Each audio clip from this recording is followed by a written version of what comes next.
Hello, it's Nick Robinson and I'm here to show you another product by Jonginara that you can buy from colourtreelimited.co.uk. And this particular pack, jumbo embossed traditional Korean pattern. So it's a jumbo size which translates as 30 centimetres square, and it's traditional Korean, a variety of traditional Korean patterns.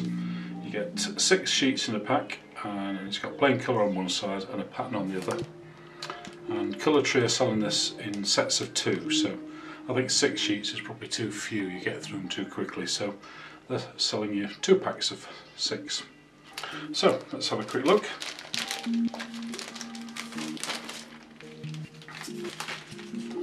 So we get a nice large piece of cardboard showing us what's inside, and there's instructions for making what is it? It's some kind of gift package, I think, but I think we can probably safely ignore that.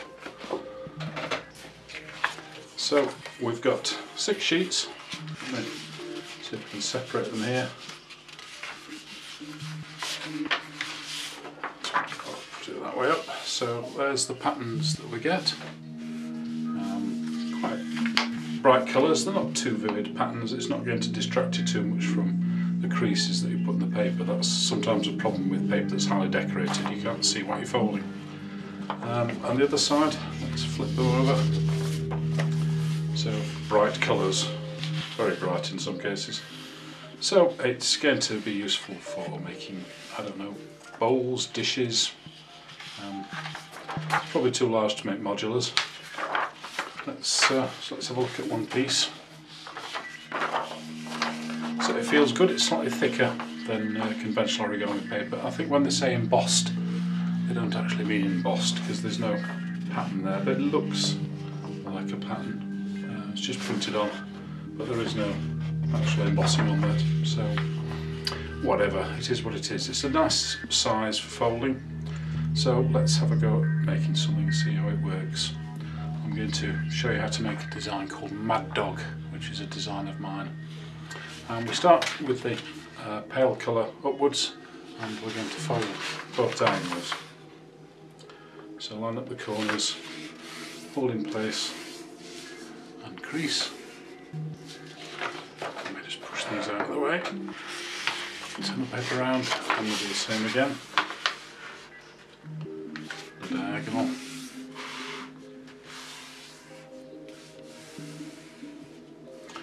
And we've now got to fold this into thirds, and there's a relatively easy way of doing it.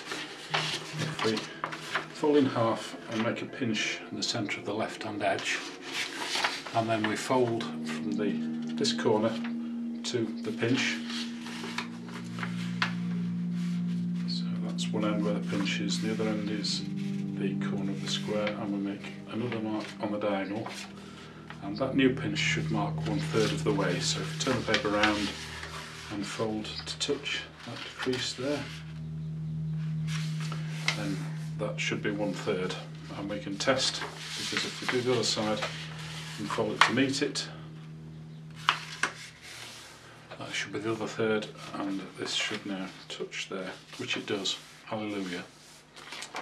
Okay, so we've divided a diagonal into thirds. We're now going to flip the paper over, and we're going to add thirds this way. So we look where the most recent crease meets the diagonal. That's a reference point. Just make sure I'm getting it to the right place. And we're going to do that all the way around. So I'm going to turn around and use that recent crease as a guide. Turn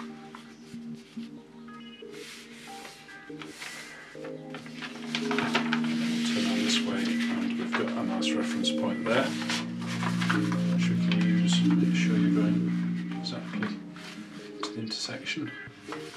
Thirds are a bit scary sometimes when you're new to origami, but they're a very useful way of making many folds, and you'll come across it as you progress, so it's worth picking up. So okay, so we've now got thirds here and we've got thirds there.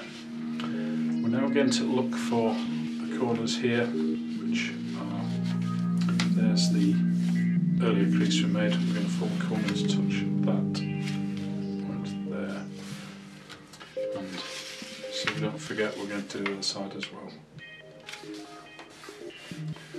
Now we're going to focus on this section here, and we're going to fold this in half and in half again.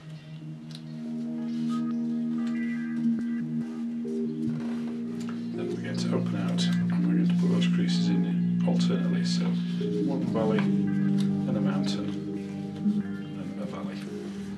We'll do the same on the other side, so fold it in half and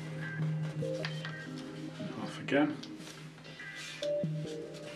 and then we alternate valley, mountain and valley. You can put more on if you like. I've just done this in quarters, but if you want to make more, these are the teeth. You could divide it into 8 if you want to make it slightly more complicated. Okay, now we're going to fold this flap under and fold that flap under.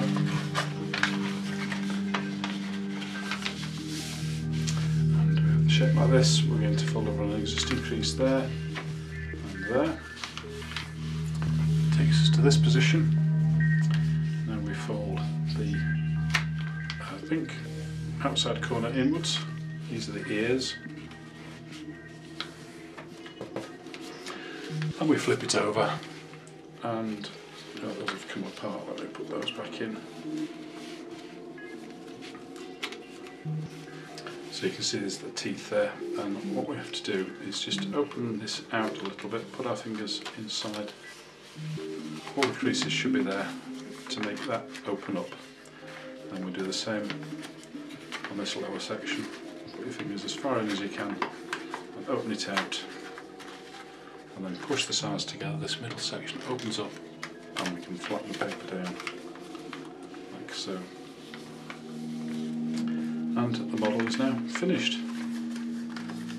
So it's a mad dog and it's growling at you. You push your sides in and it barks. There we go, so that's a mad dog which I designed, and it's made using, let me get the title right, it's using jumbo embossed traditional Korean pattern paper, which you can buy from colourtree.limited.co.uk.